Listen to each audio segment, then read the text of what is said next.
Hello one and all, Jasper here, and have you ever heard this argument when you criticize a moment from House of the Dragons? Fire and Blood is propaganda, specifically pro-green propaganda, and thus many of the changes done in the show is perfectly reasonable due to the nature of the unreliable narrator.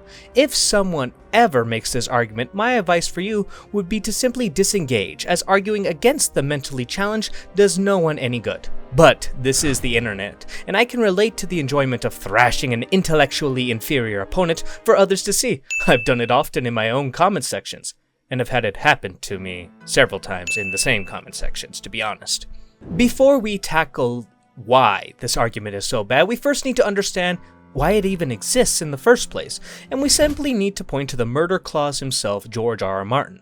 Often he has stated that Fire and Blood is written from the perspective of an in-lore character named Archmaester Gwydion, who finished the book in the late 3rd century, meaning over 100 years had passed before the most recent events of the book took place, and specifically during the Dance of the Dragons, which is the moment in history House of the Dragon takes place.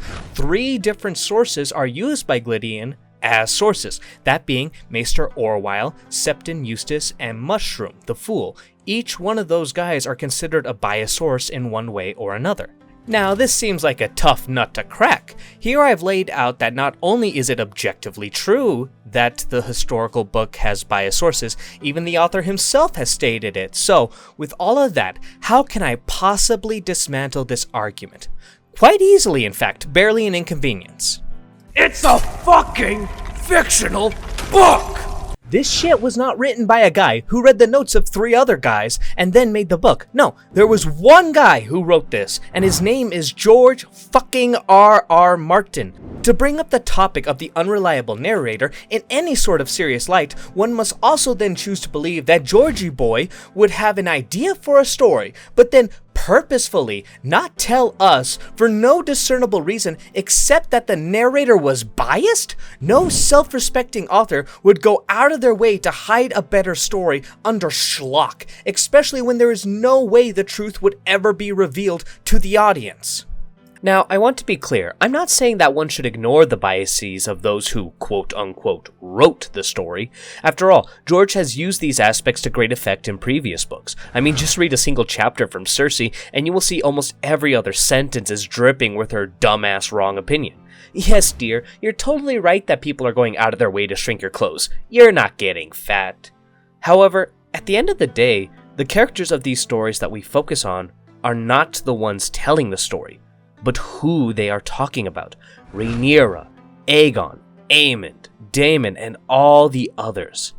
And if it were to turn out that everything we're told is a lie and propaganda, then why even bother reading the book? And fuck me, if any of you say the show is the true telling of this story, I will bury you alive, because no the fuck it isn't. Look me in the eyes and tell me that Rhaenys bursting through the dragon pit with the perfect chance to end the war, but not a single fucking person wrote it down? Or how apparently these maesters accidentally invented the second son of Aegon, Maelor, since he doesn't exist in the show? Oh, and not forget to mention, Alicent wasn't a decade older than her stepdaughter Rhaenyra. They were actually the same age and best of friends.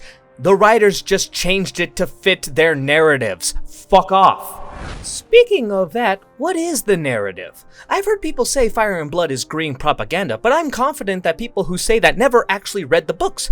Don't get me wrong, the blacks in the books are indeed vile characters, but it's not like the greens are portrayed any better. They're all monsters with only a few decent folks sprinkled into both sides. If this is green propaganda, then they should take lessons from Russia, because I thought having Steven Seagal speak on your behalf was brain dead, but clearly there's an even lower bar that I'm not aware of. I mean, for Christ's sake, the easiest moment of quote-unquote green propaganda they could have used was confirming that Rhaenyra's kids were bastards. But it doesn't even do that, instead erring on the side that they are legit by most of the sources. Also, real fast, I want to jump back over to George's goals when telling the story, because to me, the choice of having the unreliable narrators was so that he could introduce a choose-your-own-story aspect to Fire and Blood.